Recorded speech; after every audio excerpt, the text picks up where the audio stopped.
इकरा हसन ने संसद में बहुत बड़ा हमला बोला है। उन्होंने साफ तौर पर कहा है कि जब अटल बिहारी वाजपेयी की सरकार थी तो उन्होंने कभी पर किसी व्यक्ति पर ये थोपा नहीं था कि आप वंदे मातरम कह सकते हैं या नहीं कह सकते हैं। बहुत सारी बातें कही है इकरा हसन ने, क्या कुछ कह रही हैं आप सुने। मजहब नहीं सिखाता आपस में बैर रखना, हिंदी है हम, पता नहीं हिंदुस्तान हमारा। कि हम भारतीय मुसलमान जिन्ना के आह्वान को ठुकराकर अपने इस प्यारे वतन की मिट्टी के साथ मजबूती से जुड़े रहे। वे भी मुस्लिम तुष्टीकरण कर रहे थे? जी नहीं, अटल बिहारी वाजपेयी जी राजधर्म निभा रहे थे। देश में सब धर्मों को एक साथ लाना। जब पानी जहर हो जाएगा तो सुजलाम कैसे होगा? जब किसान बर्बाद होगा तो सुफलाम। मैं सदन में बताना चाहूंगी कि हम भारतीय मुसलमान जिन्ना के आह्वान को ठुकराकर अपने इस प्यारे वतन की मिट्टी के साथ मजबूती से जुड़े रहे। हमने महात्मा गांधी, बाबा साहब डॉक्टर भीमराव अंबेडकर, रविंद्रनाथ टैगोर जी, सुभाष चंद्र बोस जी, मौलाना अबुल कलाम आज़ाद, अशफाक उल्लाह खां साहब के विचारों को अपनाया। हम भारतीय मुसलमान इंडियंस बाय चॉइस हैं, बाय चांस नहीं।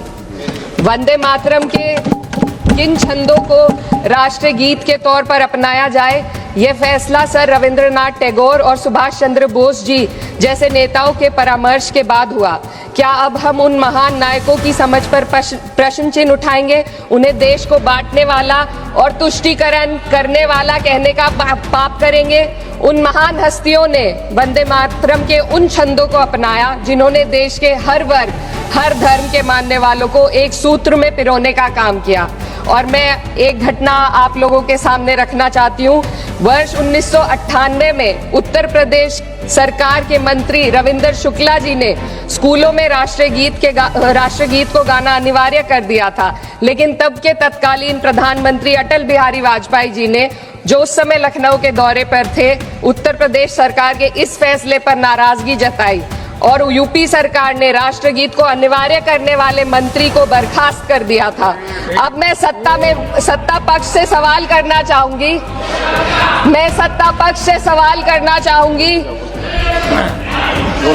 बोलने दीजिए।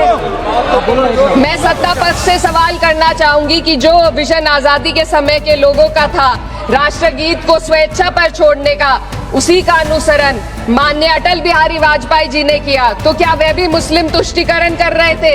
जी नहीं, अटल बिहारी वाजपेयी जी राजधर्म निभा रहे थे। देश में सब धर्मों को एक साथ लाना, सबके जज्बात का एहसास करना ही सबसे बड़ा राष्ट्रवाद है। माननीय अध्यक्ष महोदय, आज हमें वंदे मातरम के असली भाव को समझना जरूरी है।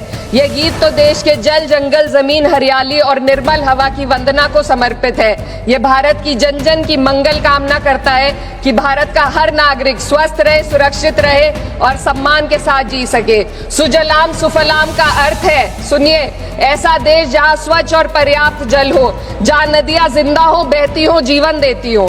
अध्यक्ष महोदय, लेकिन अब जरा यमुना का हाल देखिए। दिल्ली प्रदूषण नियंत्रण समिति की 2025 की रिपोर्ट बताती है कि यमुना के कई हिस्सों में बीओडी स्तर 127 mg पर लीटर तक पहुंच चुका है, जबकि किसी जीवित नदी के लिए ये 3 mg पर लीटर से कम होना चाहिए। ये सिर्फ नदी का संकट नहीं है, ये किसान का संकट है। नमामि गंगे के नाम पर हजारों करोड़ रुपए खर्च हो गए, लेकिन सच्चाई ये है कि आज भी गंगा और यमुना के किनारे किसान मजबूरी में उसी जहरीली पानी से खेती कर रहा है। वही जहर अनाज में उतरता है और वही जहर किसान की जिंदगी को धीरे धीरे खत्म कर देता है। अध्यक्ष महोदय, जब पानी जहर हो जाएगा तो सुजलाम कैसे होगा? जब किसान बर्बाद होगा तो सुफलाम कैसे होगा? मलयज शीतलम, मलय का अर्थ है मलय पर्वत से बहने वाली ठंडी, सुगंधित, चंदन जैसी हवा जो जीवन देती है, बीमारी नहीं। आज मैं इस सदन से पूछना चाहती हूँ, क्या आज के भारत की हवा मलयज शीतलम है? नहीं अध्यक्ष जी, बस संसद से बाहर कदम रखिए, एक गहरी सांस लीजिए। ये चंदन की महक नहीं, ये जहर है जो आपके हमारे फेफड़ों में उतर रहा है।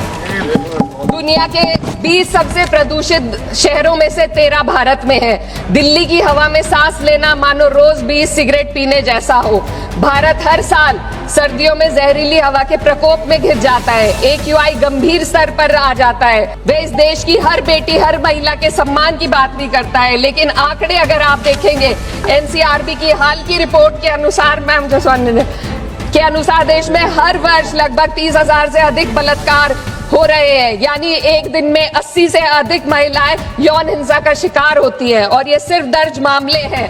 जब जम्मू कश्मीर की एक बच्ची हिंसक अत्याचार का शिकार होती है, जब सत्ता से जुड़े लोगों पर आरोप लगते हैं और कार्रवाई वर्षों लटक जाती है, जब उन्नाव की पीड़िता लखनऊ के दरबार में इंसाफ को लेकर अपनी जान देने पर आमादा होती है, जब बिल्किस बानो के अपराधियों का सरकार के लोग द्वारा स्वागत किया जाता है, तो ये घटनाएं वंदे मातरम की आत्मा पर चोट पहुंचाती है।